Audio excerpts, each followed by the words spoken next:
Merci Élodie, merci à tous. Alors je n'aurai pas l'arrogance de vouloir faire une synthèse ni même une conclusion de ce chemin parcouru ensemble pendant toute la journée parce que je crois qu'il a marqué de nouvelles avancées. Je crois qu'il nous faudra digérer toute cette richesse et le fait que ce soit numérique nous aidera et bien évidemment en replay ouvert après nous aidera chacun à aller refaire notre propre chemin pour relire et relier finalement ce que nous avons vécu aujourd'hui. Alors finalement, ce qui marque peut-être l'étape actuelle, c'est que nous en sommes à mi-chemin. Nous en sommes à mi-chemin et quand on est à mi-chemin, finalement, la seule chose pour continuer à avancer, c'est le cap. Et le cap, finalement, c'est un sens. Et Élodie le disait, le sens, on peut le prendre au niveau de la direction. Et là, la direction est très claire. Les objectifs de développement durable nous donnent un cadre commun, nous a fixé en 2015, finalement, l'agenda à horizon 2030. Nous avons fait un tiers du chemin, il nous reste une décennie pour le réussir. Donc cette direction, aujourd'hui, elle est claire. Chacun d'entre nous peut la connaître et peut s'y engager. Et une fois qu'on a posé la question de la direction, reste la question des valeurs. Et ces valeurs sont toujours une question difficile à définir parce que les valeurs, elles sont propres à chacun d'entre nous et on ne peut pas, peut-être pas avoir de valeurs universelles, mais peut-être trois mots qui peuvent aujourd'hui caractériser ce que nous avons vécu ensemble. Trois mots que j'aimerais partager avec vous. Humilité, pragmatisme et bienveillance. Humilité parce que qui peut avoir encore l'arrogance de dire je sais. Je pense que ce qui a caractérisé l'ensemble des interventions des membres du gouvernement ou du Parlement jusqu'aux catalyseurs territoriaux, c'est que personne ne peut prétendre savoir. En revanche, la fait de vouloir s'allier pour comprendre mieux ensemble, pour agir ensemble, eh bien, effectivement, c'est faire preuve d'humilité, se décentrer, être capable d'aller vers l'autre, de comprendre l'autre, pour voir finalement comment 1 + 1 = 3. Et c'est le deuxième point, finalement, le pragmatisme. Ce qui a été très intéressant de voir tout au long de la journée, ce qui caractérise finalement l'ensemble des acteurs que nous avons entendus, c'est ce pragmatisme de partir de la réalité de terrain, finalement de partir du besoin d'admettre qu'il n'y a pas un besoin universel, mais une façon de l'incarner territorialement parlant qui est différente de l'un et de l'autre, et finalement qui permet de comprendre et de construire à travers la réalité de terrain, finalement des solutions qu'après, on peut envisager déployer à plus grande échelle. La crise que nous avons vécue nous montre finalement et nous rappelle l'exemple de la science. Avant de crier victoire sur un médicament qui marcherait mieux que les autres, encore faut-il avoir l'humilité et le pragmatisme de pouvoir bien vérifier quels peuvent être les éventuels effets induits de tout médicament. Et crier victoire trop vite nous donne des illusions finalement qui nous font perdre confiance. Et donc seul le pragmatisme, l'action est engagement, et je crois que c'est ce que nous disaient les Français déjà à l'étude Impact Citoyen en octobre dernier, ce qu'ils nous ont redit en mai dernier dans l'étude Jouer collectif pour sortir de la crise. Et c'est par ce pragmatisme concret que nous pourrons avancer ensemble. Et puis le dernier, peut-être le plus important, c'est celui de la bienveillance. Accepter que tout le monde ne soit pas à même niveau de maturité et finalement, plutôt que de vouloir avoir par des grands discours, il faut, on doit, c'est normal, c'est comme ça, peut-être de prendre chacun là où il en est. De pouvoir accepter qu'il peut être très fort sur certains sujets, très faible sur d'autres, de mettre la fragilité au cœur de notre capacité à construire ensemble. Je rappelle qu'en physique, la force d'une chaîne, c'est le maillon le plus fragile qui la détermine. Donc est-ce que finalement, plutôt que de faire les fanfarons sur la performance, ne faut-il pas être beaucoup plus pragmatique sur la fragilité et sur l'attention que nous devons porter à la fragilité de chacun d'entre nous ? puisque, encore une fois, qui peut prétendre aujourd'hui être fort? Nous sommes tous fragiles à certains moments de notre vie, au moins à notre naissance et à notre mort, et entre les deux, nous avons tous connu des moments de fragilité, nous en connaîtrons tous, mais aussi des moments de force, et c'est là-dessus que chacun, finalement, peut s'appuyer sur l'autre au moment où il est fort, être force d'entraînement pour d'autres, pour aider les plus fragiles, et puis à d'autres moments, ce sont ces plus fragiles à un moment donné qui vont devenir plus forts et qui vont aider chacun à pouvoir agir avec bienveillance.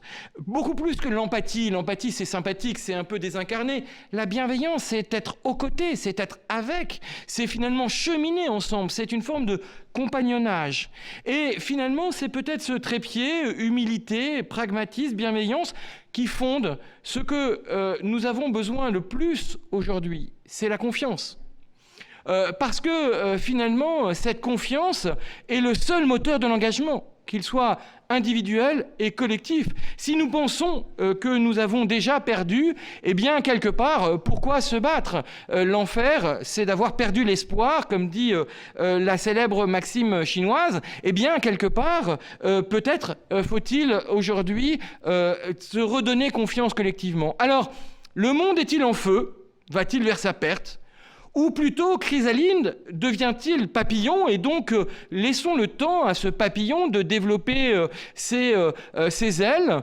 Eh bien, qui peut dire quel est finalement l'avenir de notre humanité aujourd'hui? Qui peut prétendre dire oui, le monde est en feu, ou non, c'est plutôt chrysalide qui devient papillon? Chacun d'entre nous peut choisir son camp, bien évidemment, mais finalement, seul l'avenir, seul le temps nous donnera une réponse concrète à cette action. Et une chose est sûre, si nous ne nous jouons pas collectif, alors nous avons déjà perdu.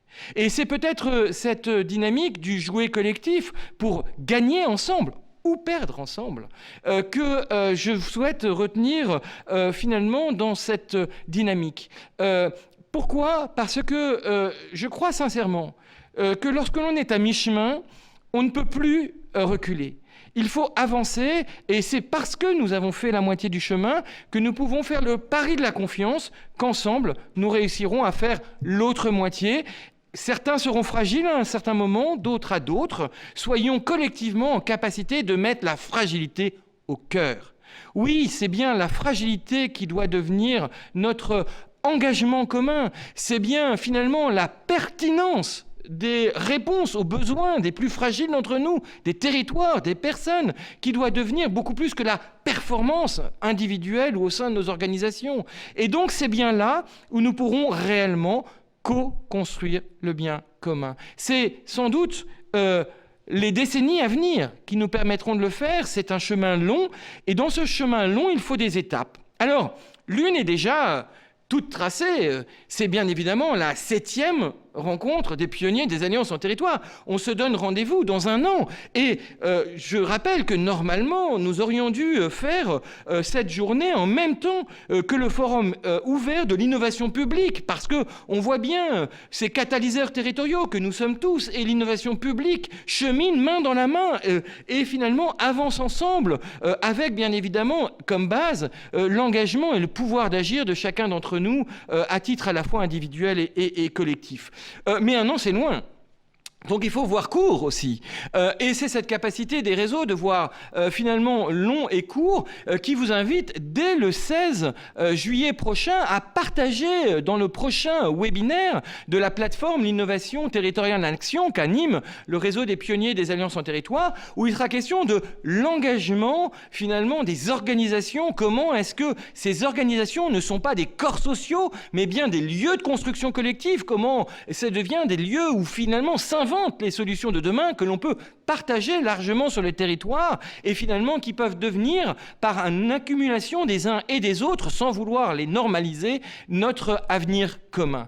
Eh bien, dès le 16 juillet prochain, nous démontrerons à travers les différentes publications qui seront transmises à ce moment-là que c'est déjà une réalité. Mais je voudrais retenir néanmoins les grandes étapes que nous avons eues.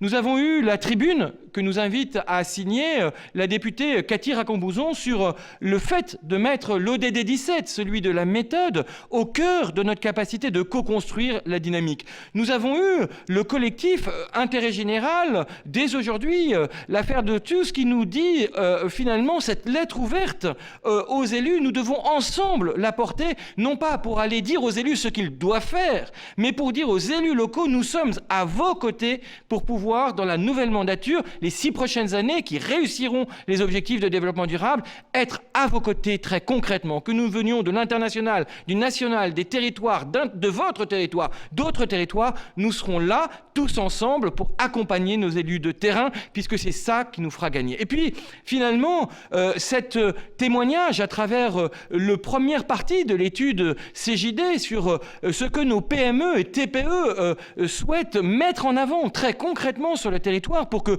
économie rime avec intérêt général, vous aurez la deuxième partie lors du webinaire du 16 juillet je le rappelle, de 13h à 14h. Nous avons choisi 13h pour que nos amis ultramarins puissent participer à ces webinaires que nous organisons régulièrement. Et bien évidemment, merci à tous les territoires d'avoir été représentés aujourd'hui. Nous avons dépassé toutes les audiences que nous pensions avoir. Merci aux territoires ultramarins de s'être connectés. Merci à nos amis de l'international et je pense à nos amis marocains d'avoir été avec nous. Et surtout, tout est capitalisé pour que nous prenions le temps de relire et de relier tout ce que nous avons vécu aujourd'hui, qui n'avait qu'un objectif, démontrer que le collective impact à la française, que cette capacité de co-construire le bien commun était déjà une réalité grâce à vous tous. Merci et à très bientôt au 16 juillet prochain.